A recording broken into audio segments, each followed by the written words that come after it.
Hello విద్యార్థులు, 25 millimetre వ్యాసం కంటే ఎక్కువ కట్ యాక్మే థ్రెడ్, రాడ్ మరియు 100 మిల్లీమీటర్ పొడవు లోపల అనే అంశానికి స్వాగతం. ఈ ఎక్సర్సైజ్ ముగింపులో మీరు చేయగలరు: చక్ మరియు సెంటర్ మధ్యలో జాబ్ ని సెట్ చేయండి. చేంజ్ గేర్ మరియు గేర్ బాక్స్ లివర్ యొక్క స్థానాన్ని సెట్ చేయండి. ఎక్స్టర్నల్ యాక్మే థ్రెడ్ ను కట్ చేయండి. Materials and equipment: large lathe, lead screw, Acme thread cutting tool, threading die, calipers లేదా మైక్రోమీటర్స్.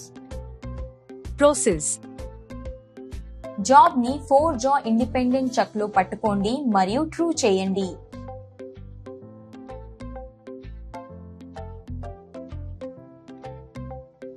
టూల్ ని సరైన సెంటర్ హైట్ కు సెట్ చేయండి.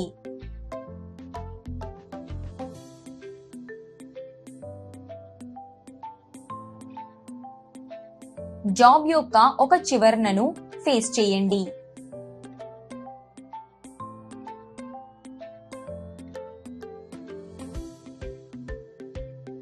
పాసిబుల్ లెంత్ కోసం వ్యాసం 36 మిల్లీమీటర్ కి టర్న్ చేయండి.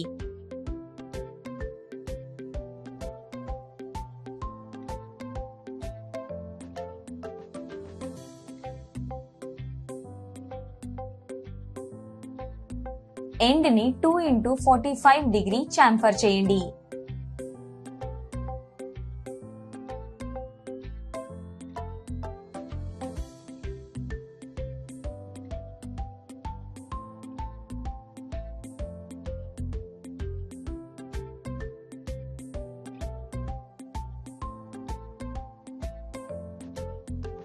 తలక్రిందులుగా జాబ్ ని పట్టుకోండి.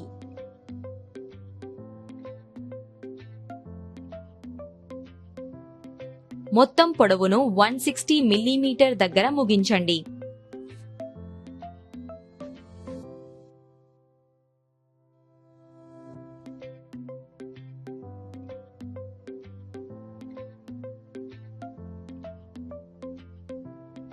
ఎండ్ ని సెంటర్ డ్రిల్ చేయండి.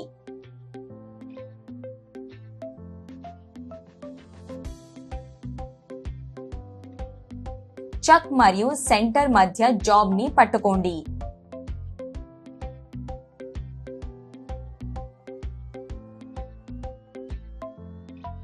$25 మిల్లీమీటర్ ని 128 మిల్లీమీటర్ పొడవుగా టర్న్ చేయండి.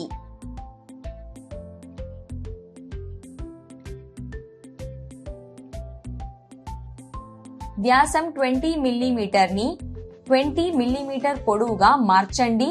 స్టెప్ టర్న్ చేయండి.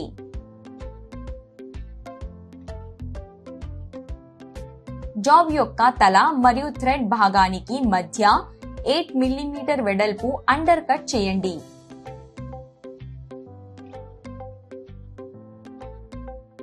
చిత్రంలో చూసిన విధంగా 20x45 డిగ్రీ మరియు 3x45 డిగ్రీ చాంఫర్లను తయారు చేయండి. టూల్ పోస్ట్ లో యాక్మే థ్రెడింగ్ సాధనాన్ని సరైన స్థానంలో పట్టుకోండి.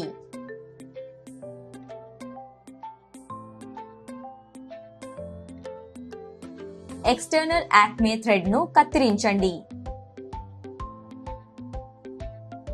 థ్రెడ్ నిర్మాణాన్ని చెక్ చేయండి. ఈ వీడియోలో చక్ మరియు సెంటర్ మధ్యలో జాబ్ ని ఎలా సెట్ చేయాలి, చేంజ్ గేర్ మరియు గేర్ బాక్స్ లివర్ యొక్క పొజిషన్ ను ఎలా సెట్ చేయాలి మరియు ఎక్స్టర్నల్ యాక్మే థ్రెడ్ ను ఎలా కట్ చేయాలి అనే విషయాలను నేర్చుకున్నాము. మీరు అన్ని కాన్సెప్ట్స్ మరియు ఎక్సర్సైజ్ ని అర్థం చేసుకున్నారని నేను ఆశిస్తున్నాను. మా తదుపరి వీడియోలో మేము మీకోసం మరొక అద్భుతమైన కాన్సెప్ట్స్ ని తీసుకువస్తాము. అప్పటి వరకు జాగ్రత్త వహించండి.